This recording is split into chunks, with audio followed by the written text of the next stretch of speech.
কখনো কখনো আমরা এমন এক সময়ের মধ্য দিয়ে যাই যেখানে কেউ থাকে না পাশে, কোনো কণ্ঠস্বর শোনা যায় না, শুধু নিস্তব্ধতা, শুধু নিঃশ্বাস এবং একাকিত্ব। আল্লাহু আল্লাহু আল্লাহু আল্লাহ। তুমি হয়তো ভাবো একা হয়ে গেছো, ভুলে যাওয়া হয়েছে তোমাকে, কিন্তু এই নীরব সময়টাই আল্লাহর তরফ থেকে তোমার জন্য বিশেষভাবে নির্ধারিত, যেখানে তিনি তোমাকে গড়ছেন ভেতর থেকে। এই একাকিত্ব তোমার শত্রু নয়, এটা তোমার আত্মার প্রশান্তি খোঁজার পথ। যখন সবাই দূরে সরে যায় না, তখন আল্লাহ তাআলা কাছে চলে আসেন। যখন তুমি গভীর রাতে চোখের পানি ফেলে বলো, ইয়া রব, আমি আর পারছি না, ঠিক তখনই তিনি বলেন, তুমি পারবে, আমি আছি। এই একাকিত্ব তোমার পতনের সময় নয়, এটা তোমার রুহানি জেগে ওঠার সময়। এই ভাঙা অবস্থাতেই হয় সবচেয়ে গভীর ইবাদত, কারণ তখন তোমার হৃদয় আল্লাহ ছাড়া আর কারো কাছেই নত হতে পারে না।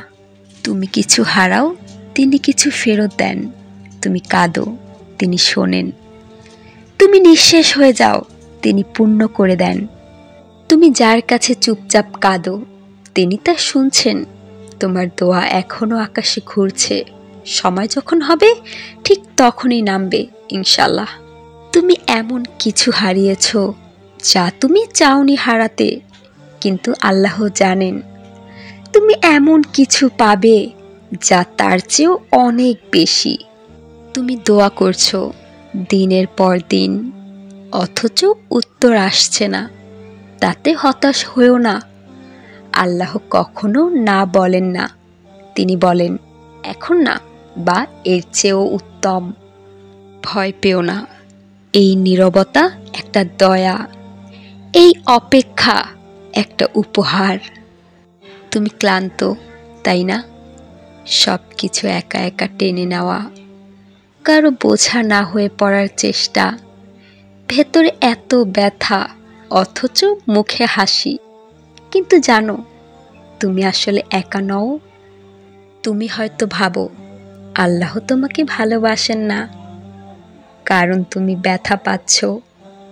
কিন্তু কখনো কখনো না, সবচেয়ে বেশি ভালোবাসা লুকিয়ে থাকে সবচেয়ে কঠিন পরীক্ষার মধ্যেই।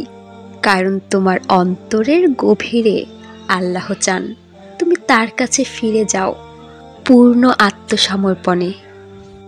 ইবাদত শুধু নামাজের মধ্যেই সীমাবদ্ধ নয়। কখনো কখনো তোমার অশ্রু, তোমার দীর্ঘশ্বাস, তোমার দুঃখ সবই হয়ে ওঠে ইবাদতের রূপ। আল্লাহ শোনেন, এমনকি তোমার নীরবতাও। তুমি যতই ভেঙে পড়ো, তিনি ততই নরমভাবে তোমাকে আগলে রাখেন। তোমার একাকিত্বকে ভয় পেও না, এটা তোমার পুনর্জন্মের সময়।